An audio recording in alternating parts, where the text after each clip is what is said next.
तो गाइज आपका SBI PO 2026 का प्रीलिम का एग्जामिनेशन है, ओवर हो चुका है। ठीक है, आपका जितना शिफ्ट था 1 अगस्त को, 2 अगस्त को ओवर हो गया है। तो अब हम लोग क्या करेंगे, मेंस की प्रिपरेशन कैसे करनी है इस पे फोकस करेंगे। ठीक है, तो अब बहुत बच्चे क्या है, कटअप कटअप खेलने लगेंगे। अब बहुत सारे बैंकिंग वेबसाइट चैनल पे कटअप बताएंगे कितना जाएगा, कितने अटेम्प्ट अच्छे हैं, क्या करो ये करो। लेकिन गाइज जो बीत चुका है बीत चुका है। आपके जितने भी अटेम्प्ट है एसबीआई पीओ 2026 प्रीलिम एग्जामिनेशन में, उसको अब मान लो कि इतना ही मेरा अटेम्प्ट है और जो होगा अच्छा होगा। ठीक है, क्योंकि अब तो आप ऐसा कुछ है कि नहीं, चेंज नहीं कर सकते हो। तो बहुत बच्चे अब गिल्ट फील कर रहे होंगे कि काश ये क्वेश्चन मेरा बन जाता एग्जाम हॉल में। ठीक है, तो आपका प्रीलिम एग्जामिनेशन जैसा भी गया हो, मेंस की प्रिपरेशन आप स्टार्ट कर दो। क्योंकि वो लोग क्यों करना है भाई, क्योंकि मेरा आपको लग रहा है मेरा प्रीलिम्स क्लियर होगा नहीं होगा। तो गाइस देखो, अगर आपके मतलब पूरा 100% दिया है, एफर्ट अच्छा लगाया है, एक्यूरेसी अच्छी है, थोड़ा भरोसा रखो अपने आप पे। ठीक है, क्योंकि अभी बहुत बच्चे बोलेंगे मेरे इतने अटेम्प्ट है इतने अटेम्प्ट है। तो बहुत बच्चे डिमोटिवेट करने के लिए भी दूसरे को भी बोल देते हैं कि मेरा 80 अटेम्प्ट है, 90 अटेम्प्ट है। तो इस बार जितना भी पेपर हुआ है सब मॉडरेट लेवल का है। ठीक है, खासकर रीजनिंग जो है थोड़ा चैलेंजिंग पूछ दिया गया था, क्वांट भी किसी किसी शिफ्ट में थोड़ा सा मॉडरेट लेवल पूछा गया था। तो कटअप जो है मतलब ज्यादा नहीं जाएगा। तो जितना भी आपका अटेम्प्ट है आप अपने आप पे भरोसा रखो, अब मेंस की प्रिपरेशन में जुट जाओ। क्योंकि देखो मेंस एग्जामिनेशन के लिए भी हमारे पास ज्यादा टाइम है नहीं। आपका जो है अगले महीने सितंबर में मेंस एग्जाम होने वाला है। तो ज्यादा से ज्यादा मान के चलो 20 से 30 दिन मतलब आपके पास टाइम है। तो गाइज देखो, मेंस के लिए क्या स्ट्रेटजी यूज करनी चाहिए, क्योंकि ज्यादा से ज्यादा आप मान के चल सकते हो 20 to 30 डेज आपके लिए टाइम मिलेगा आपको मेंस के लिए, जो कि बिल्कुल ज्यादा नहीं है। तो हमको बचे हुए टाइम में क्या है, स्मार्ट स्ट्रेटजी यूज करना पड़ेगा भाई। देखो, प्रिपरेशन तो सभी करते हैं, एग्जाम तो सभी देते हैं, लेकिन फिर भी मोर देन 90% बच्चे जो हैं फेल कर जाते हैं, एग्जाम क्लियर नहीं कर पाते हैं। अभी आप में से बहुत बच्चे प्री क्लियर कर लोगे, लेकिन मेंस की आपको स्ट्रेटजी पता होनी चाहिए कि सही डायरेक्शन में कैसे पढ़ाई की जाए। क्योंकि मेंस जो एसबीआई 2026 का मेंस है, उससे बच्चे खौफ खाते हैं। उसका जो data analysis and interpretation section है क्वांट, वो उससे बच्चे बहुत डरते हैं कि इसमें अरिथमेटिक डीआई आएगा, वेरिएबल बेस्ड डीआई आएगा, अरिथमेटिक टॉपिक के कैसलेट आएगा, न्यू पैटर्न के हाई लेवल क्वेश्चन रहेंगे। और ये सच बात है, आपका जो क्वांट का है data analysis and interpretation section जो है, थोड़ा डिफिकल्ट लेवल आता है। लेकिन क्या ये मतलब डिफिकल्ट लेवल तो क्या हम लोग हाथ खड़े कर देंगे, बिल्कुल नहीं भाई। उसी के लिए तो मैं आपको स्ट्रेटजी बता रहा हूँ कि आपको कैसे पढ़ाई करनी है इन स्मार्ट वे, कि आप एग्जाम क्लियर कर लो एसबीआई पीओ 2026 मेंस का एग्जामिनेशन। क्योंकि ऐसा तो है नहीं कि आपको सारे क्वेश्चन अटेम्प्ट करने हैं भाई। अगर आपके 30 क्वेश्चन पूछे जाते हैं डीआई सेक्शन में, तो आपको 10 क्वेश्चन अटेम्प्ट करना है। तो 10 क्वेश्चन कहाँ से ढूंढेंगे? अगर मैं आप नन मैथ बैकग्राउंड के स्टूडेंट हो, खासकर बीए बीएससी बीकॉम या बायोलॉजी जूलॉजी के स्टूडेंट हो, तो आपके लिए खासकर और भी जरूरी है कि स्मार्ट स्ट्रेटजी यूज करो। ठीक है, इसके अलावा रीजनिंग में किस तरह के क्वेश्चन पूछे जाएंगे। अभी जो प्रीलिम का एग्जामिनेशन हुआ है उसमें तो 80% क्वेश्चन जो थे आपके, even more than 80% question puzzle arrangement के थे। मतलब आपके पास मिसलेनियस में चॉइस ही नहीं था कि दूसरे क्वेश्चन को आप सॉल्व करो, सारे पजल अरेंजमेंट के क्वेश्चन थे। लेकिन आपका जो मेंस एग्जामिनेशन है एसबीआई पीओ 2026 का, उसमें सीन थोड़ा सा डिफरेंस रहेगा। उसमें 30 से 40% पजल अरेंजमेंट के क्वेश्चन रहेंगे। बाकी आपको coding decoding input output critical reasoning जो कि इजी होता है स्कोर करना, वो वाले रहेंगे।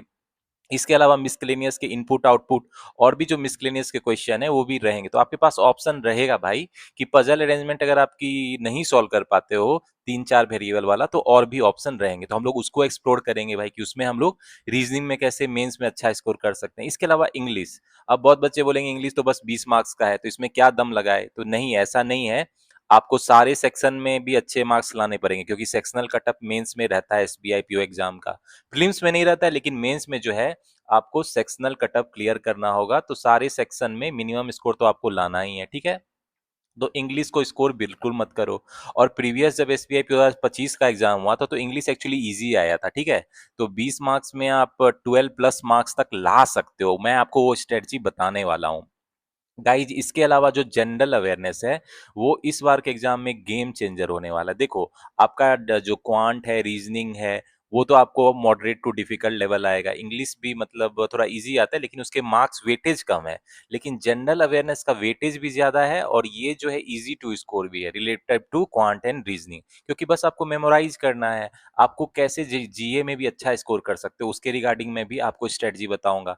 इसके अलावा डिस्क्रिप्टिव जो है पहले 50 मार्क्स का हुआ करता था, लेकिन 20 मार्क्स कम कर दिया, अब 30 मार्क्स के ही है। लेकिन इसका पैटर्न चेंज कर दिया, अपडेटेड पैटर्न है, email writing, situational analysis, report writing, precis writing.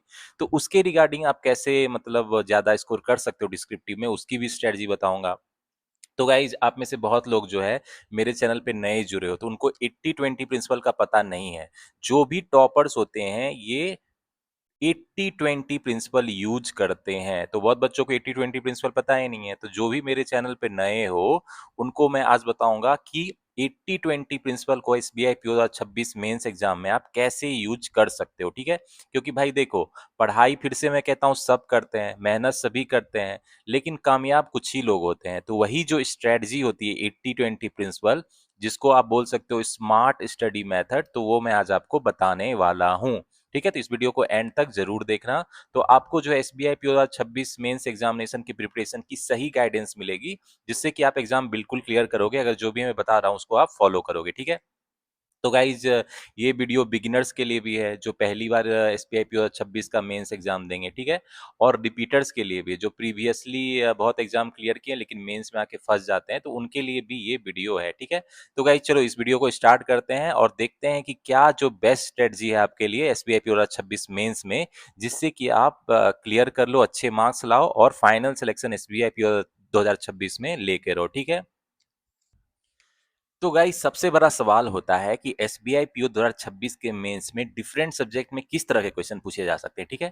तो इसके लिए हमको प्रीवियस ईयर क्वेश्चन देखना पड़ता है, क्योंकि आपको तो पता ही है भाई, जो प्रीवियस ईयर का क्वेश्चन होता है वो आईना होता है, जो आपको दिखाता है कि रियल एग्जाम के लेवल मेंस में क्वांट, रीजनिंग, इंग्लिश, जीए में, डिस्क्रिप्टिव में किस तरह के क्वेश्चन इस साल भी पूछे जाएंगे। तो बहुत बच्चे ये सिंपल कॉमन सेंस की चीज को नहीं समझते। मैंने बोला भी था, प्रीलिम्स एग्जामिनेशन में भी आपको बोला था, याद करो कि प्रीवियस ईयर का पैटर्न ही रिपीट होने वाला है, उसके हायर चांसेस है, ठीक है। और वही हुआ है, प्रीवियस ईयर के जो पैटर्न थे वो नियरली 100% रिपीट हुए इस बार के प्रीलिम एग्जामिनेशन में। तो मेंस एग्जाम में भी आपका वही रिपीट होगा, थोड़े बहुत चेंजेस होंगे लेकिन बहुत ज्यादा चेंज नहीं होने वाला है। तो एसबीआई पीओ 2026 मेंस का पेपर के डिस्कस करने के पहले हम लोग देख लेते, जब प्रीवियस एसबीआई पीओ 2025 मेंस हुआ था तो उसमें किस तरह के क्वेश्चन पूछे गए थे, ठीक है। तो सबसे पहले गाइस देख लेते हैं data analysis and interpretation section. इसके 30 क्वेश्चन थे और 60 मार्क्स का था, ठीक है। इसमें जो था आपको बार ग्राफ डीआई पूछा था, A B C D boys and girls based थे, रेशियो एंड परसेंटेज। तो ये जो होता है थोड़ा सा रिलेटिवली इजी बोलते हैं, लेकिन ये इतना भी इजी नहीं होता है। देखो मेंस एग्जाम है तो मॉडरेट लेवल था, ऐसा मत समझो वो प्रीलिम एग्जामिनेशन का आता है, थोड़ा सा वेरिएबल वाला भी होगा। ऑप्शन जो होगा डायरेक्ट नहीं होगा, उसमें बोलेगा कौन सा स्टेटमेंट करेक्ट है, और क्वांटिटी कंपैरिजन वाला उसमें घुसा सकता है, डाटा सफिशिएंसी घुसा सकता है। तो इसके 4 क्वेश्चन थे, लेकिन अगर आप मेंस एग्जाम दे रहे हो तो आपके पास टाइम बहुत रहता है, तो इस तरह के डीआई को आप बना सकते हो। इवन आप नॉन मैथ बैकग्राउंड के स्टूडेंट हो, तो आपको मैंने इतनी सारी मेंस की वीडियो डाली है और आपको अप्रोच बताया है कि मेंस के डीआई को आप कैसे सॉल्व करो। तो उस वीडियो के देखने के बाद तो इस तरह के क्वेश्चन आप बना ही लोगे, ठीक है। इसके अलावा गाइस कैसलेट पूछा गया था। कैसलेट बेसिकली पैराग्राफ में दिया रहता है आपको, ठीक है। कोई भी अरिथमेटिक टॉपिक पे बेस रहता है, तो based on A and B unit sold, कितना यूनिट सोल्ड करता है ए एंड बी, उस पे बेस था। उसके 5 क्वेश्चन थे, ठीक है। इसके अलावा आपको line graph with tabular graph का कॉम्बिनेशन था और रिंग डीआई। तो देख रहे हो आपका जो मेंस एग्जाम है इसमें आपको कॉम्बिनेशन वाला डीआई पूछा जाएगा, ठीक है। ऐसा नहीं रहेगा कि एक जैसे बार ग्राफ है तो उसके साथ टेबुलर ग्राफ रहेगा, लाइन ग्राफ है उसके साथ पाई चार्ट रहेगा। तो कॉम्बिनेशन बेस्ड डीआई पूछा जाएगा, तो उसके लिए रेडी रहो। तो इस तरह की डीआई भी मैंने अप्रोच बताया हुआ है आपको कि कैसे बना सकते हो। तो उसके 4 क्वेश्चन थे। पाई चार्ट था सोल्ड अनसोल्ड वाला, 360 डिग्री एंगल वाला। तो गाइस देखो, पाई चार्ट वाला अगर क्वेश्चन पूछता है तो वो वेरिएबल बेस होता है, हायर चांस है वेरिएबल बेस होता है, ठीक है। मतलब इन्फॉर्मेशन दिया रहेगा आपको वेरिएबल का कैसे निकालना है। इसके अलावा जो ऑप्शन होते हैं, क्वेश्चन के जो ऑप्शन होते हैं वो भी वेरिएबल के टर्म में होते हैं, तो थोड़ा सा ट्रिकी हो जाता है। लेकिन फिर मैं वही बात कहता हूँ, अगर मेरा अप्रोच आप देखोगे मेंस क्वेश्चन सॉल्व करने का, तो आपको इस तरह के क्वेश्चन में कोई दिक्कत नहीं होगी, क्योंकि आपके पास टाइम बहुत रहेगा मेंस एग्जाम में, ठीक है। इसके अलावा गाइज जो सबसे ध्यान देने वाली बात है, नंबर सीरीज के क्वेश्चन वेरिएबल बेस्ड पूछे गए थे 2 क्वेश्चन, और ये इजी होता है। मैं रिलेटिवली बात कर रहा हूँ। ऑब्वियसली प्रीलिम्स से तो थोड़ा ज़्यादा लेवल रहता है, मॉडरेट लेवल का नंबर सीरीज रहता है। लेकिन मैंने आपको अप्रोच बताया हुआ ये ईज़ी होता है, नंबर सीरीज या क्वाड्रेटिक इक्वेशन के भी क्वेश्चन पूछ लेते हैं मेंस में, ठीक है? थोड़ा-सा मॉडरेट लेवल रहता है, लेकिन ये बन जाते हैं। तो जो भी नॉन मैथ बैकग्राउंड के स्टूडेंट हो, इस तरह के क्वेश्चंस पे फोकस करो, क्योंकि इस तरह के क्वेश्चन भी आपको रहेंगे। इसके अलावा अरिथमेटिक के क्वेश्चन थे, मॉडरेट टू हाई लेवल वाला, time and work, fraction, probability बहुत इंपॉर्टेंट है मेंस एग्जाम के लिए। इस बार प्रोबेबिलिटी पे आपको मेंस में कैलकुलेट पूछा जा सकता है, अरिथमेटिक वर्ड प्रॉब्लम पूछा जा सकता है, क्वांटिटी कंपैरिजन, डाटा सफिशिएंसी भी पूछा जा सकता है, ठीक है? तो इसको जो मेरे चैनल पे जो प्लेलिस्ट है, उससे कॉन्सेप्ट अच्छे से देख लेना, उसपे मैंने क्वेश्चन भी प्रैक्टिस कराई है, ठीक है? इसके अलावा मेंसुरेशन पे भी क्वेश्चन थे। तो अरिथमेटिक वर्ड प्रॉब्लम के 5-6 क्वेश्चन मेंस में पूछते हैं, बहुत ज़्यादा नहीं पूछता है। जैसे आपको प्री में 10 प्लस क्वेश्चन रहते हैं, इसमें 5-6 क्वेश्चन ही पूछे जाते हैं। इसके अलावा गाइस मिस्सेलेनियस के 5 क्वेश्चन थे। तो मिस्सेलेनियस में आपको डाटा सफिशिएंसी हो गया, ठीक है? 3 स्टेटमेंट वाला। तो डाटा सफिशिएंसी थोड़ा चैलेंजिंग रहता है, इसमें 3 स्टेटमेंट वाला रहता है, ठीक है? प्री में आपको 2 स्टेटमेंट वाला रहता है, लेकिन इसमें 3 स्टेटमेंट वाला रहता है। इसके अलावा क्वांटिटी कंपैरिजन वाला भी था, ठीक है? ये भी आपको 3 स्टेटमेंट वाला था, जो मैंने आपको ऑलरेडी प्रैक्टिस कराई है प्रीवियस ईयर क्वेश्चंस, ठीक है? कि इस तरह के क्वेश्चन को कैसे सॉल्व करो। खासकर डाटा सफिशिएंसी वो क्वेश्चन को सॉल्व करना थोड़ा-सा ईज़ी होता है, अगर आप उसका ट्रिक पता कर लो, जो कि मैंने ऑलरेडी आपको बता रखा है। और क्वांटिटी कंपैरिजन भी जो होता है, ये भी थोड़ा ईज़ी रहता है। इसमें बस क्वांटिटी का वैल्यू निकाल लो, 2 या 3 क्वांटिटी दिया रहेगा, उसको आप कंपेयर करोगे। तो इसमें जो मेंस है तो 3 क्वांटिटी रहेगा, आपको कंपेयर करना रहेगा, ठीक है? तो गाइज़ ये था आपका क्वांट को हम लोग डिटेल देख लिए, प्रीवियस ईयर क्या था।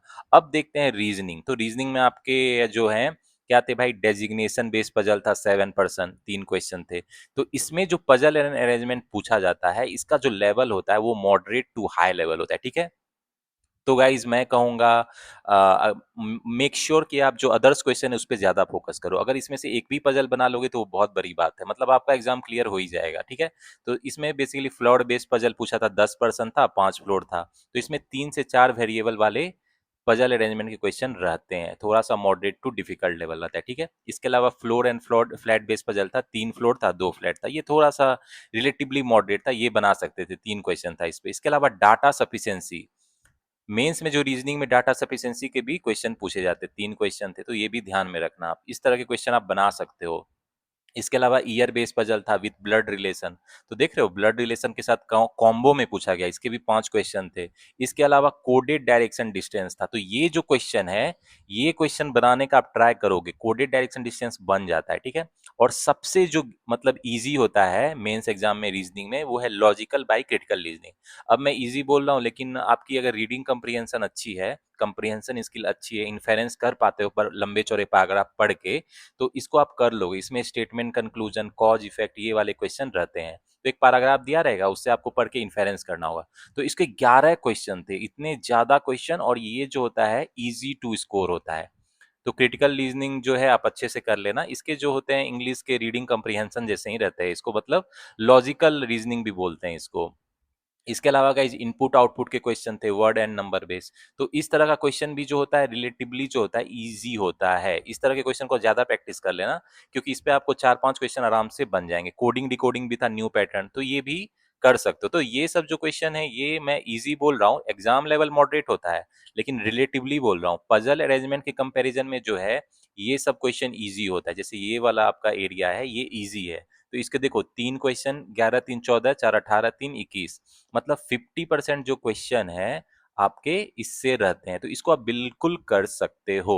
तो मान लो इस बार भी चांसेस है 40 to 50% आपके जो क्वेश्चन रहेंगे मेंस में पजल अरेंजमेंट के रहेंगे, ठीक है? तो देखो मेंस में क्या होता है ना, पजल अरेंजमेंट को हम लोग कोशिश करते हैं लास्ट में अटेम्प्ट करने की। वो भी मतलब अगर एक पजल का सेट भी आपका बन गया तो मतलब एग्जाम आपका क्लियर है। क्योंकि देखो अदर्स टॉपिक में जो 50% है उसमें आपको मैक्सिमम अटेम्प्ट करना है, मोर देन 90% अटेम्प्ट तो आपको ये अदर 50% जो है इसमें करना है, ठीक है? तो गाइज आपका ये प्लान रहना चाहिए। अब देखते हैं इंग्लिश। तो इंग्लिश तो बोलोगे भाई आप 20 मार्क्स का है, 40 क्वेश्चन है, तो उसको हम लोग नेग्लेक्ट नहीं करना है। देखो इंग्लिश जो प्रीवियस टाइम था, वो इजी टू मॉडरेट पूछा गया था, मतलब मेंस के हिसाब से वो इजी ही माना जाएगा, क्योंकि बहुत मतलब क्वेश्चन आराम से बनने वाले थे। तो इसमें 2 आरसी पूछा गया था आपको रीडिंग कंप्रीहेंशन का, ठीक है? Injection needle and medicine based था और एम्प्लॉयमेंट बेस्ड था। तो इसके 15 क्वेश्चन थे। तो आरसी के पकड़ मजबूत बना लो, मेंस में आरसी जो है आपका दबदबा रहेगा। 40 क्वेश्चन में 15 क्वेश्चन आपके आरसी से रह सकते हैं इस बार भी। पारा जंबल पूछा गया था 7 सेंटेंस वाला, ये ट्रिकी था। लेकिन मेन से तो भाई थोड़ा तो लेवल अच्छा रहेगा ना, इसको आप फिर भी बना सकते हो। सेंटेंस कनेक्टर पूछा गया था 4, एरर स्पॉटिंग पूछा गया था पैराग्राफ बेस, ये 3 क्वेश्चन। तो इसका जो लेवल रहता है थोड़ा हाई लेवल रहता है, ठीक है। इसका जो लेवल रहता है इसको ध्यान से सॉल्व करना। इसमें क्या रहता है, 5 सेंटेंस दिया रहता है, उसमें बोलता है कौन सेंटेंस करेक्ट है कौन सेंटेंस इनकरेक्ट है, ऐसा करके ऑप्शन में दिया रहता है। तो आपकी ग्रामर बहुत अच्छी होगी तभी इस क्वेश्चन को सॉल्व कर पाओ। तो कोई बात नहीं, इसके 3 ही क्वेश्चन थे, इसको अगर आप छोड़ भी दोगे तो अभी आपके पास बहुत ऑप्शन है। डबल फिलर वाला 4 क्वेश्चन था, ये इजी था। इसमें क्या दिया गया था, 3 सेंटेंस दिया गया था, ठीक है। 3 सेंटेंस में दोनों में डबल डबल फिलर थे सब में, ठीक है, उसको फिल करना था। इसके अलावा मैच द कॉलम था, तो ये भी थोड़ा इजी बोल सकते हैं। में फ्रेज रिप्लेसमेंट, जिसमें बोल्ड हाईलाइटेड वर्ड है उसको रिप्लेस करना रहता है, जो ग्रामेटिकली एंड कंटेक्चुअली करेक्ट हो। ऑड वन आउट था, एक क्वेश्चन थे, और मिसलेनियस अदर क्वेश्चन थे। तो गाइज इसमें जो था रीडिंग कंप्रीहेंशन आप स्ट्रॉन्ग कर लो, क्योंकि 40 में से जो है मतलब 15 क्वेश्चन इस बार भी 2 सेट रह सकता है रीडिंग कंप्रीहेंशन का। पारा जंबल भी रहने के हायर चांसेस है। सेंटेंस रिअरेंजमेंट या पारा जंबल जो बोलो वो रहेगा ही रहेगा। सेंटेंस कनेक्टर एरर वाला क्वेश्चन तो रहेगा ही रहेगा, और ये पैराग्राफ बेस रहेगा, थोड़ा हाई लेवल रहेगा, तो इसको ध्यान से सॉल्व करना। इसमें मिस्टेक करने के चांसेस रहते हैं। डबल फिलर इजी है, ये तो सॉल्व बिल्कुल कर लेना, ये आपको आराम से बन जाएगा। मैच द कॉलम भी इजी रहता है, ये भी कर लोगे। फ्रेज रिप्लेसमेंट भी इजी रहने वाला है, तो ये भी कर लोगे। तो जो इजी इजी क्वेश्चन है उसको बिल्कुल मत छोड़ना, ठीक है। तो गाइज ये रहा आपका इंग्लिश। अब जो है डिस्क्रिप्टिव में क्या पूछा गया था भाई प्रीवियस ईयर। तो गाइज देखो, आपको जो पैटर्न चेंज हो गया ना डिस्क्रिप्टिव में, ईमेल राइटिंग आती है, सिचुएशनल एनालिसिस आती है, रिपोर्ट राइटिंग, प्रिसीज राइटिंग आती है, ठीक है। तो ईमेल राइटिंग में पूछा गया था write an email to digitalize the office complain box, मतलब जो ऑफिस के बाहर कंप्लेंट्स बॉक्स रखते हैं हम लोग डब्बा में, उसको रिप्लेस करने के लिए डिजिटल सिस्टम से, इसके लिए मेल लिखना था, ठीक है। तो वो मैंने आपको मेल लिखना ऑलरेडी बता रखा है, उसकी वीडियो ऑलरेडी डाली है। Situation analysis, report writing, precis writing की कैसे लिखते हैं, सही फॉर्मेट क्या है, उसकी वीडियो ऑलरेडी डाली है, ठीक है। तो डिस्क्रिप्शन में मैं फिर से डाल दूंगा। इसके अलावा गाइस सिचुएशन एनालिसिस पूछा गया था। तो बेसिकली सिचुएशन एनालिसिस में कोई एक प्रॉब्लम दिया रहता है, उसको आपको सॉल्व करना होता है। जैसे इसमें पूछा गया था apartment and an unhygienic neighbour based, मतलब एक अपार्टमेंट था वो जो अनहाइजेनिक था, ठीक है, तो उसको जो है हाइजेनिक बनाने के लिए आपको सुझाव देना था। इसके अलावा बैंक फाइनेंशियल ईयर में based on wrong information on loan, तो लोन का गलत जानकारी देने के लिए बैंक के एक और प्रॉब्लम का सॉल्यूशन आपको बताना था, ठीक है। इसके अलावा रिपोर्ट राइटिंग पूछा गया था, to improve CSR activity in steel factory company, corporate social responsibility improve करने के लिए स्टील फैक्ट्री कंपनी में आपको रिपोर्ट लिखना था, ठीक है। इसके अलावा प्रिसीज राइटिंग, जो हिंदी में इसको संक्षेपण बोलते हैं, लंबा चौड़ा पैराग्राफ दिया रहता है, आपको 1/3 लिखना रहता है टाइटल देके। तो रोड कंस्ट्रक्शन पे पूछा गया था, ठीक है। तो गाइज ये था आपका, मैंने ऑलरेडी आपको शेयर किया डिस्क्रिप्टिव पेपर को कैसे लिखना है जिससे आप मैक्सिमम स्कोर करो। तो गाइज ये था आपको एसबीआई पीओ 2025 का जो मेंस हुआ था उसका एग्जाम एनालिसिस था। तो ये इसलिए जरूरी है कि एसबीआई पीओ 2026 में देखो, एसबीआई पीओ 2026 में जो है आपको इसी तरह का पैटर्न रहेगा, थोड़ा बहुत चेंजेस होंगे। तो क्या पूछेगा भाई इस बार के जो एसबीआई पीओ 2026 मेंस में क्या पूछेगा सारे सब्जेक्ट में, उसकी स्ट्रेटजी भी हम लोग अभी डिस्कस करेंगे। तो गाइस परेटो प्रिंसिपल क्या होता है। अब जो टॉपर बच्चे पढ़ाई करते हैं वो परेटो प्रिंसिपल यूज करते हैं, लेकिन बहुत बच्चों को ये पता ही नहीं है कि ये परेटो प्रिंसिपल क्या होता है, ठीक है। तो आज मैं आपको बताने वाला हूँ परेटो प्रिंसिपल। इसको 80-20 प्रिंसिपल भी कहते हैं, 80-20 रूल भी कहते हैं। तो दुनिया में जितने सक्सेसफुल आदमी होते हैं ये 80-20 रूल को फॉलो करते हैं। आप में से बहुत लोग को ये पता नहीं होगा, तो आज आप जान जाओगे। स्मार्ट स्टडी मेथड जो करते हैं बैंकिंग एस्पायरेंट को, वो 80-20 रूल का इस्तेमाल कर सकते हैं। तो गाइज देखो, सब लोग एफर्ट लगाते हैं लेकिन सही डायरेक्शन में एफर्ट लगाने वाले बहुत कम होते हैं। तो देखो 80% जो हम लोग 20% एफर्ट लगाते हैं वो हमको 80% सक्सेस दे सकता है। यानी 20% जो आपका एफर्ट्स है, एफर्ट्स मतलब कोशिश जो आप करते हो, वही 20% एफर्ट से 80% सक्सेस मतलब कामयाबी मिल सकती है, ठीक है। लेकिन बहुत बच्चे आप लोग क्या हो, 80% एफर्ट लगा रहे हो और सक्सेस मिल रही है 20%। मोर देन 90% बच्चे इस कैटेगरी में आते हैं, ठीक है। लेकिन मैं चाहता हूं आप इस कैटेगरी में आओ जो 20% एफर्ट और 80% सक्सेस अचीव करे। तो गाइज एसबीआई पीओ 2026 मेंस के टर्म में आप बोलोगे बताने के लिए, तो ये 20% एफर्ट जो है आपको मैक्सिमाइज करना पड़ेगा। तो ये मैक्सिमाइज कैसे करेंगे भाई, जिससे मेरा सक्सेस जो है और बढ़ जाए। तो देखो एसबीआई पीओ 2026 मेंस के पॉइंट ऑफ व्यू से मैं बताता हूँ कि आपको किस कोर टॉपिक पे फोकस करना पड़ेगा जिससे कि कंपटीशन में आप आगे निकल पाओ। तो गाइस सबसे पहले आते हैं क्वांट की बात कर लेते हैं। तो इसमें जो डीआई और कैसलेट है इसको आप स्ट्रॉन्ग करो, ठीक है, डीआई एंड कैसलेट, क्योंकि मोस्ट ऑफ द क्वेश्चन इसी से रहेंगे। और इसमें भी जो है वेरिएबल बेस्ड डीआई की आप पकड़ मजबूत बनाओ, क्योंकि भाई मेंस एग्जाम में वेरिएबल बेस्ड डीआई पूछा ही जाएगा, ठीक है। तो इसको आप क्या करो, ये वेरी वेरी इंपॉर्टेंट है, इसको स्ट्रॉन्ग करो। इसके अलावा भाई क्या है इंपॉर्टेंट, इसके अलावा जो है रीजनिंग में क्या करना है, puzzle and arrangement. Puzzle and arrangement को क्या करना है, स्ट्रॉन्ग करना है, ठीक है, पजल एंड अरेंजमेंट। क्योंकि देखो हो सकता है इस बार 50% जो क्वेश्चन है पजल अरेंजमेंट से हो सकते हैं, मतलब 40 to 50% क्वेश्चन इसके रहते हैं। तो जो भी एक या दो सेट बना लेगा तो मतलब वो तो एग्जाम आराम से क्लियर करेगा ही करेगा, ठीक है। तो पजल अरेंजमेंट हो गया।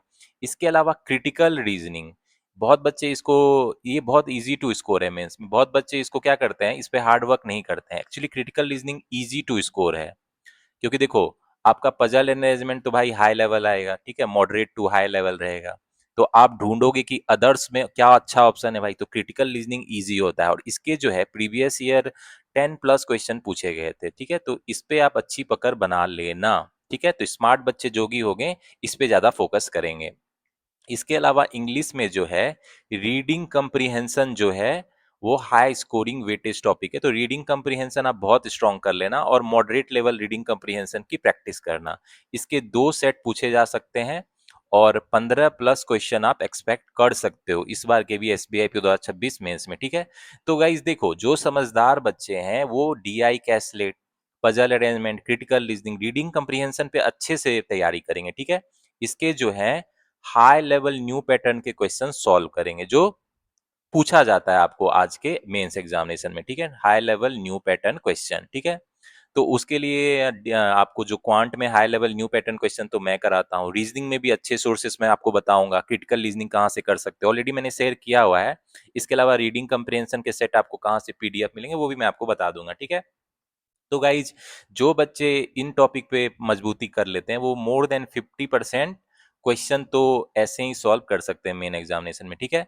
तो गाइज ये जो मैंने बोला था परेटो प्रिंसिपल कि 20% एफर्ट लगाना है, 80% सक्सेस, तो इसको मैक्सिमाइज करने के लिए आपको इन टॉपिक पे एक्स्ट्रा फोकस करना पड़ेगा। तो लेवल मैंने बताया high level new pattern question solve करने पड़ेंगे इन सारे टॉपिक्स के, ठीक है। तो गाइज इसके अलावा और क्या क्या इंपॉर्टेंट है उसको भी देख लेते हैं। तो ये तो आपको कोर टॉपिक हो गया, इसको हम लोग बोलते हैं कोर टॉपिक, ठीक है। Core topic high weightage topic होते हैं जिसपे मैक्सिमम मार्क्स के क्वेश्चन आपके पूछे जाते हैं। लेकिन इसके अलावा मेंस एग्जाम में भाई तो दूसरे भी टॉपिक है जो इंपॉर्टेंट है, तो उसको भी देख लेते हैं। जैसे आपका जो डीआई क्वांट है, क्वांट में किस तरह के क्वेश्चन पूछे जाएंगे उसको देखते हैं। इस बार के एसबीआई पीओ 2026 मेंस में क्वांट का कैसा लेवल रहेगा, किस तरह के क्वेश्चन रहेंगे, चलो उसको बात करते हैं। तो देखो इस बार जो है आपका फिर से जो है डीआई और कैसलेट पूछा जाएगा, ठीक है, डीआई और कैसलेट। लेकिन आप बोलोगे किस तरह का डीआई कैसलेट रहेगा, तो ये कॉम्बो डीआई रहेगा। जैसे मतलब आपका बार ग्राफ है, ठीक है, बार प्लस टेबुलर का कॉम्बिनेशन है, ठीक है, या आपका लाइन और पाई चार्ट का कॉम्बिनेशन है, ठीक है, या आपका जो है रडार ग्राफ है, रडार ग्राफ भी पूछ सकता है। तो इस तरीके से कॉम्बो करके पूछा जाएगा, रडार प्लस टेबुलर पूछ सकता है, ठीक है। तो ये कॉम्बो में पूछा जाएगा। और टॉपिक क्या रहेगा, देखो प्रीलिम्स में तो आपका रेशियो प्रोपोर्शन परसेंटेज पे रहता है, लेकिन देखो इसमें परसेंटेज पे भी रह सकता है, रेशियो एंड प्रोपोर्शन पे भी रह सकता है, ठीक है। लेकिन ज्यादा चांसेस है अरिथमेटिक बेस्ड डीआई पूछा जाएगा, मतलब profit and loss, SI CI, boat stream, time and work पे डीआई आपका पूछ सकता है, ठीक है। तो उसकी मैं बहुत सारी प्रैक्टिस करा रहा हूँ, तो आपकी स्ट्रांग हो गई। इसमें अप्रोच सीखना कि इस तरह के डीआई को, मैं इसकी बहुत सारी वीडियो लाते रहता हूँ। तो मेरे चैनल पे जो एसबीआई पीओ मेंस की प्लेलिस्ट है, ठीक है, मेरे चैनल पे प्लेलिस्ट बनी हुई है एसबीआई पी 2026 मेंस क्वांट की, ठीक है। तो उस प्लेलिस्ट को देखना, बहुत सारी वीडियो आपको मिलेगी और सारे प्रीवियस ईयर क्वेश्चन है जो प्रीवियस ईयर में आ चुके हैं, तो एग्जाम रेलिवेंट क्वेश्चन है, तो उससे प्रैक्टिस करना, ठीक है। इसके अलावा कैसलेट भी जो है आपको अरिथमेटिक टॉपिक पे बेस रहेगा, ठीक है, अरिथमेटिक टॉपिक पे बेस रहेगा। खासकर हायर चांसेस है जो आपका कैसलेट आने का, प्रोबेबिलिटी पे कैसलेट आ सकता है, ठीक है, उस पे 3 क्वेश्चन रह सकते हैं, या टाइम एंड वर्क बहुत इंपॉर्टेंट है, इस पे जो कैसलेट आ सकता है। इसके अलावा नंबर सिस्टम जो है उस पे भी आपको कैसलेट आ सकते हैं। इसके अलावा और भी जितने भी अरिथमेटिक टॉपिक है, like pipe cistern, train, time, speed, distance, SI CI, profit and loss, सब पे कैसलेट आ सकता है। इसीलिए मैंने लिखा है अरिथमेटिक टॉपिक्स, कुछ कोई भी टॉपिक पे दे सकता है कैसलेट, ठीक है। तो बेसिकली इसमें पैराग्राफ रहेगा लंबा चौड़ा, आपको क्या करना है, उसको डाटा को इंटरप्रेट करके, डाटा कलेक्ट करके क्वेश्चन का आंसर करना है, ठीक है। इसके अलावा क्वांट में और क्या रहेगा भाई, अरिथमेटिक वर्ड प्रॉब्लम रहेंगे। तो अरिथमेटिक वर्ड प्रॉब्लम जो है मॉडरेट टू हाई लेवल रहेगा, ठीक है, और 5-6 क्वेश्चन हो सकते हैं। तो मेक श्योर आप high level new pattern question solve करना। ये भी वेरिएबल बेस रह सकता है, ठीक है। इसके अलावा जो है डाटा सफिशिएंसी और क्वांटिटी कंपैरिजन के क्वेश्चन रहेंगे। डाटा सफिशिएंसी रहेगा, और ये 3 स्टेटमेंट वाला रहेगा, ठीक है, 3 स्टेटमेंट वाला रहेगा। तो मेक श्योर आप 3 स्टेटमेंट की मैंने ऑलरेडी प्रीवियस ईयर की कराई है आपको 3 स्टेटमेंट वाले, और आपको बताया है अप्रोच डाटा सफिशिएंसी को सॉल्व करने का ट्रिक भी बताया हुआ है मैंने, ठीक है, तो मेरी वो वीडियो देख लेना। इसके अलावा क्वांटिटी कंपैरिजन के भी क्वेश्चन रहेंगे। क्वांटिटी कंपैरिजन 3 स्टेटमेंट वाले रहेंगे, ऑब्वियसली मेंस है तो थोड़ा सा लेवल हाई रहेगा, तो इसके 3 स्टेटमेंट वाले रहेंगे। तो गाइज ये सब भी आपको प्रैक्टिस कर लेनी है क्वांट में, ठीक है। इसके अलावा जो एक और बात मैं बताना चाहता हूँ, मैंने बोला था ना आपको कि इसमें वेरिएबल बेस्ड डीआई पूछा जाएगा। इसमें जो ऑप्शन भी रहेंगे आपके डीआई या कैसलेट में, या arithmetic word problem, data sufficiency, इसमें जो है ऑप्शन भी थोड़ा ट्रिकी रहेगा, ऑप्शन भी वेरिएबल बेस्ड रहेगा, ठीक है। तो वो डायरेक्ट ऑप्शन नहीं रहेगा, ऐसा रहेगा कि कौन सा ऑप्शन करेक्ट है, कौन इनकरेक्ट है, और जो है मतलब वेरिएबल बेस्ड जो ऑप्शन रहेगा तो उसको आपको सेलेक्ट करना होगा, ठीक है। तो गाइस अब आते हैं रीजनिंग में। तो रीजनिंग में मैंने आपको बोला है कि पजल अरेंजमेंट तो आपका कोर टॉपिक है, लेकिन पजल अरेंजमेंट के अलावा और क्या है। ठीक है, पजल अरेंजमेंट के 40 to 50% क्वेश्चन रहेंगे, लेकिन इसके अलावा आप बोलोगे, क्योंकि बहुत बच्चों से जो मेंस का पजल है हिलता नहीं है, तो उनके पास ऑप्शन रहेगा। प्रीलिम्स में आपके पास ऑप्शन नहीं था, क्योंकि पजल अरेंजमेंट के अलावा कुछ क्वेश्चन ही नहीं था, मिसलेनियस के मुश्किल से 5 क्वेश्चन होंगे। लेकिन आपको मेंस एग्जाम में ना ऑप्शन रहेगा, इसमें क्या कर सकते हो आप, इनपुट आउटपुट वाले क्वेश्चन कर सकते हो, ये थोड़ा इजी होता है, वर्ड और नंबर बेस होता है, तो इसको आप अच्छे से प्रैक्टिस कर लेना, हाई लेवल न्यू पैटर्न वाले, ठीक है। इसके अलावा कोडिंग डिकोडिंग हो सकता है, तो कोडिंग डिकोडिंग आपका ऐसा डायरेक्ट नहीं रहेगा, वो जो है डायरेक्शन डिस्टेंस या ब्लड रिलेशन के साथ कॉम्बो में रहेगा, ठीक है। तो ब्लड रिलेशन बेस हो सकता है, ठीक है, या जो है डायरेक्शन डिस्टेंस बेस हो सकता है, ठीक है। तो मेक श्योर कॉम्बो वाला कोडिंग डिकोडिंग कर लेना, न्यू पैटर्न वाला कोडिंग डिकोडिंग आ सकता है इस बार, ठीक है। इसके अलावा जो क्रिटिकल रीजनिंग मैंने बताया, ऑलरेडी बताया, क्रिटिकल रीजनिंग भी बहुत जरूरी है, इजी टू स्कोर है, ठीक है। तो ये इसके तो सारे क्वेश्चन आप बना ही लेना, क्योंकि देखो डिफिकल्ट एग्जाम में क्रिटिकल रीजनिंग ही हम लोग को नैया पार लगाता है रीजनिंग में, ठीक है, तो इसको अच्छे से कर लेना। इसके अलावा आपको अल्फा न्यूमरिक सीरीज और नंबर सीरीज पे भी क्वेश्चन रह सकते हैं, अल्फा न्यूमरिक सीरीज भी रह सकता है और नंबर सीरीज, ठीक है। तो इस तरह के क्वेश्चन रिलेटिवली इजी होते हैं, इनको तो आप कर लेना, ठीक है, ये कोई ज्यादा मुश्किल नहीं रहता है। तो गाइज इसके अलावा आपको मिसलेनियस के थोड़े कुछ क्वेश्चन देखने को मिल सकते हैं, वर्ड फॉर्मेशन, ठीक है, ऑड वन आउट, तो उसको कर लेना। मिसलेनियस क्वेश्चन जो रीजनिंग के होते हैं रिलेटिवली इजी होते हैं, ठीक है, तो इसको आप कर लेना। तो गाइज ये सब जो है कर लेना, क्योंकि पजल अरेंजमेंट के अलावा भी आपके पास ऑप्शन रहेगा रीजनिंग में स्कोर करने के लिए। अब बात करते हैं इंग्लिश की। तो इंग्लिश में मैंने बताया रीडिंग कंप्रीहेंशन आपको हाई वेटेज रहते हैं, लेकिन इसके अलावा क्या होता है, रीडिंग कंप्रीहेंशन तो है ही, इसके अलावा आपको जो है सेंटेंस फिलर इसमें भी पूछा जाता है, 3 सेंटेंस रहता है और उसमें 2 फिलर्स रहते हैं, ठीक है, और तो तीनों को एक ही जो होता है फिल ऑप्शन फिल करता है।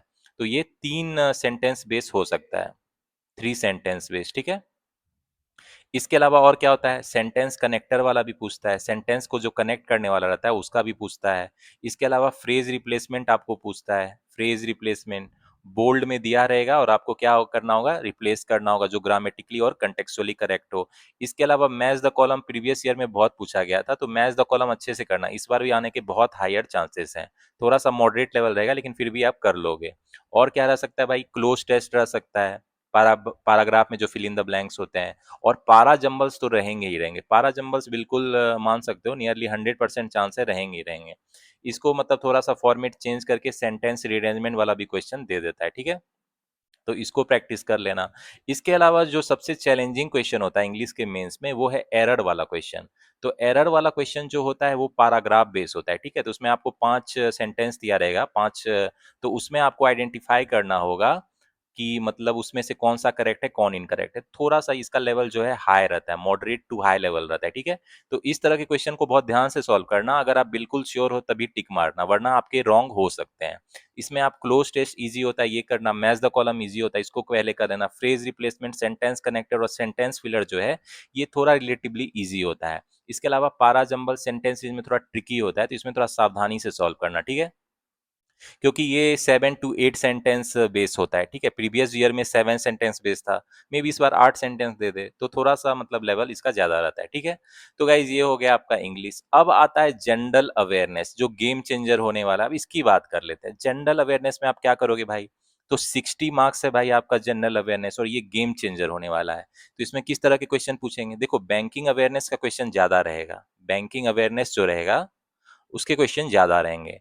तो बैंकिंग अवेयरनेस में दो हो गया, एक तो आपको स्टैटिक हो गया, स्टैटिक वाला, और एक हो गया करंट अफेयर। तो करंट अफेयर जैसे आरबीआई ने कोई पॉलिसी लागू करी, या किसी बैंक ने कोई डिजिटल ऐप लागू किया, या कोई बैंक का मतलब कितना मतलब बजट हुआ, क्यों कितना प्रॉफिट हुआ लॉस हुआ, या जो है गवर्नमेंट ऑफ इंडिया का मतलब कुछ इनिशिएटिव है रिगार्डिंग बैंक, तो उससे पूछ सकता है। इसके अलावा स्टैटिक में जो है repo rate, reverse repo rate, CRR, SLR, तो ये तो आप आरबीआई के वेबसाइट पे जाके आप कर सकते हो इसकी प्रिपरेशन। आरबीआई की वेबसाइट के फ्रीक्वेंटली आस्क्ड क्वेश्चन के सेक्शन में जाना, ठीक है। और उसमें जो है आपको स्टैटिक बैंकिंग से रिलेटेड सारी इंफॉर्मेशन मिल जाएगी, ठीक है। तो RBI.org करके वेबसाइट आती है, उस पे जाके आप कर लेना।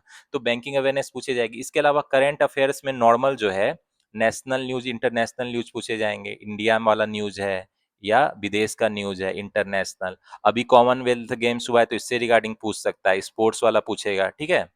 किसको कौन सा गोल्ड मेडल मिला, वो किस स्पोर्ट से रिलेटेड था, स्पोर्ट अवार्ड। अभी फीफा वर्ल्ड कप भी हुआ है, उससे रिलेटेड भी पूछेगा, कौन जीता, किसको प्लेयर ऑफ द टूर्नामेंट मिला, किसको गोल्डन बूट मिला, ये सब पूछ सकता है, ठीक है।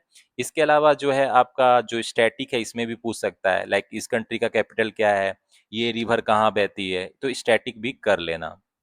तो गाइज ये हो गया बैंकिंग अवेयरनेस और करंट अफेयर का आपको अच्छे से कर लेना। स्टैटिक जीके बैंकिंग में कम आती है, मोस्टली जो है आपका करंट अफेयर आता है, करंट अफेयर बैंकिंग रिलेटेड और नेशनल इंटरनेशनल स्पोर्ट अवार्ड इससे रिलेटेड आता है, ठीक है। तो गाइज ये आपका हो गया जनरल अवेयरनेस। डिस्क्रिप्टिव आपका 30 मार्क्स का है, उसके लिए क्या करोगे भाई बचे हुए दिन में, तो देखो डिस्क्रिप्टिव के लिए आप क्या करना, हर दिन कोशिश करो एक ईमेल राइट करने की। ईमेल राइटिंग थोड़ा इजी होता है, आपको तो पता ही होगा, आप में से बहुत लोग ईमेल राइटिंग करते ही हो, तो उसका फॉर्मेट देख लेना। मैंने अपने चैनल पे प्रैक्टिस कराई है, फॉर्मेट भी करेक्ट बताया हुआ है, ठीक है। इसके अलावा जो है रिपोर्ट राइटिंग आती है। तो रिपोर्ट राइटिंग बेसिकली होती है, कोई टॉपिक होता है उसको उठा के आप रिपोर्ट उस पे लिखते हो, उसको स्टार्ट करते हो, फिर बीच में थोड़ा मेन बड़ी होता है, फिर कंक्लूजन करते हो, तो रिपोर्ट राइटिंग करना। इसके अलावा थोड़ा चैलेंजिंग जो होता है वो है सिचुएशनल एनालिसिस। बहुत बच्चे इसमें कंफ्यूज रहते हैं, इसमें क्या करना होता है, तो इसमें कोई आपको प्रॉब्लम दिया रहेगा, जैसे मान लो प्रीवियस ईयर जैसे पूछा था कि एक नेबरहुड में अनहाइजेनिक कंडीशन है, तो आपको सॉल्यूशन प्रोवाइड करना था। तो ये बेसिकली प्रॉब्लम सॉल्विंग स्किल आपकी ढूंढता है। तो कोई भी प्रॉब्लम लेना, उसको राइट करो कि आप उसको कैसे सॉल्व कर सकते हो, इंग्लिश में सही से लिखना, ठीक है। तो ये आ सकता है। इसके अलावा प्रिसीज राइटिंग थोड़ा जो इजी होता है, इसमें एक लंबा चौड़ा पैराग्राफ होता है, उसको आपको ब्रीफली लिखना होता है, ठीक है। तो जैसे लंबा चौड़ा पैराग्राफ है, उसको आपको 1/3 में लिखना है, टाइटल भी देना है, ठीक है। तो ये थोड़ा इजी होता है। तो गाइस इसमें आपको तीन ही क्वेश्चन सॉल्व करेंगे, तो ईमेल और प्रीसीज कर लेना, और रिपोर्ट आई थिंक ऑप्शन रहता है रिपोर्ट और प्रेसिज राइटिंग में एक लिखना होता है, देख लेना। Situation analysis I think must है। तो गाइज इसको भी आप अच्छे से प्रैक्टिस कर लेना। डिस्क्रिप्टिव का जो 30 मार्क्स है ये भी गेम चेंज करेगा। देखो आपका क्वांट रीजनिंग इंग्लिश टफ आ सकता है, जीए भी टफ आ सकता है, डिस्क्रिप्टिव में तो यही आने वाला है ना। तो इसमें अगर आप 20+ स्कोर कर लोगे तो आपके मेंस में सिलेक्शन होने के हायर मार्क्स है। इवन जनरल अवेयरनेस की बात करें तो इसके 60 मार्क में कोशिश करो 25+ मार्क्स स्कोर करने की, ठीक है। तो जो है आपका सिलेक्शन का चांस बढ़ जाएगा, क्योंकि देखो मैथ रीजनिंग और क्वांट तो थोड़ा हाई लेवल हो सकता है, लेकिन जीए तो बेसिकली मेमोराइज करने की चीज है। और डिस्क्रिप्टिव भी तो आपको कर लेना चाहिए अगर आपका इंग्लिश थोड़ा भी सही है। और डिस्क्रिप्टिव में गाइस दो चीजों पे ध्यान देना, इंग्लिश ग्रामर सही यूज करना, इंग्लिश ग्रामर जो है सही से यूज करना, और जो है वोकाबलरी सही रखना, वोकैब जो है सही रखना, स्पेलिंग मिस्टेक मत करना। तो अगर आप ये रखोगे सही तो आपको डिस्क्रिप्टिव में अच्छे मार्क्स आ जाएंगे, ठीक है। तो गाइज देखो आपका जो SBI पीओ 2026 मेंस का मेरे हिसाब से 20 से 30 दिन बचे हुए हैं, ठीक है। ज्यादा टाइम बिल्कुल नहीं है। आप मान लो आज एग्जाम दे के आ रहे हो, आज ब्रेक ले लो, कल से स्टार्ट कर दो, लेकिन आप टाइम वेस्ट मत करो। 20 से 30 दिन जो होता है बहुत कम टाइम होता है। तो स्मार्ट बच्चे आज से ही जो भी मैंने आपको सुझाव दिया उस पे अमल करके प्रिपरेशन स्टार्ट कर दोगे, ठीक है। अब बहुत बच्चे क्या करेंगे, प्रीलिम एग्जाम देने आने के बाद कट ऑफ खेलना स्टार्ट कर देंगे। बहुत सारे बैंकिंग वेबसाइट बोलेंगे भाई इतना कट ऑफ जाएगा, इतना कट ऑफ जाएगा, तो वो अपना टाइम वेस्ट करेंगे। तो भाई देखो, टाइम वेस्ट बिल्कुल मत करो। इसलिए भी वेस्ट नहीं करो क्योंकि देखो, मान लो आपका नहीं भी हो तो आईपीएस पीओ का एग्जाम है ना, वो तो आपका अगस्त के थर्ड वीक में, उसके लिए भी टाइम बिल्कुल नहीं बचा है। तो उसके लिए भी तो प्रिपरेशन करनी है ना, तो क्यों टाइम वेस्ट करना, ठीक है। उसकी भी प्रीलिम मेंस की प्रिपरेशन करनी है। तो एसबीआई पी 2026 मेंस की प्रिपरेशन करोगे तो ये तो अपने आप हो जाएगी, ठीक है। तो make sure do not waste time कि कट ऑफ खेलने में। जितना भी आपका अटेम्प्ट है, जितना भी अटेम्प्ट है, उस पे भरोसा रखो, इत्मीनान रखो और आगे के लिए मेहनत करो। जो होगा अच्छा होगा। जो पढ़ाई है वो कंटिन्यू रखनी चाहिए। मुझे पता है बहुत लोग डाउट करेंगे और अपना फिर प्रोक्रेस्टिनेशन करेंगे, तो वो चीज करने की जरूरत नहीं है। अपने आप पे थोड़ा भरोसा रखो और गलती किए हो कुछ तो उससे सीखो। आईपीएस पे 2026 के प्रीलिम्स में वो गलती नहीं दोहराओ। इस बार आईपीएस पे 2026 में सीट बहुत अच्छा है, ठीक है। वेरी गुड वैकेंसी, बहुत अच्छा वैकेंसी है, तो गोल्डन चांस है। जो भी वैकेंसीज बहुत अच्छी है, तो make sure do not waste your precious time और आगे की प्रिपरेशन करो, ठीक है। तो गाइज इसके अलावा जो है मैं कल से एसबीआई पीओ 2026 मेंस का क्वांट का सीरीज फिर से स्टार्ट करने वाला हूँ, ठीक है। तो आपका जो एसबीआई पीओ 2026 मेंस का क्वांट का सीरीज है वो कल से फिर से स्टार्ट हो जाएगा। जो high level new pattern question आज के एग्जाम में पूछे जाते हैं, पूछे जा सकते हैं, वो मैं आपको प्रैक्टिस कराऊंगा, ठीक है। मैं आपको अप्रोच बताऊंगा कि high level new pattern question को कैसे सॉल्व करो। खासकर नॉन मैथ बैकग्राउंड के बच्चे जिनका मैथ नहीं रहा है उनको भी इजीली समझ आए एसबीआई पीओ 2026 मेंस का क्वांट, इसकी मैं पूरी कोशिश करूंगा। इसके अलावा आईपीएस पीओ 2026 का जो प्रीलिम है उसका भी मैं वीडियो लाने वाला हूँ क्वांट का, ठीक है। क्योंकि उसमें जो है आपको फास्ट सॉल्व करना पड़ेगा भाई, जो भी है डीआई कैसलेट, ठीक है।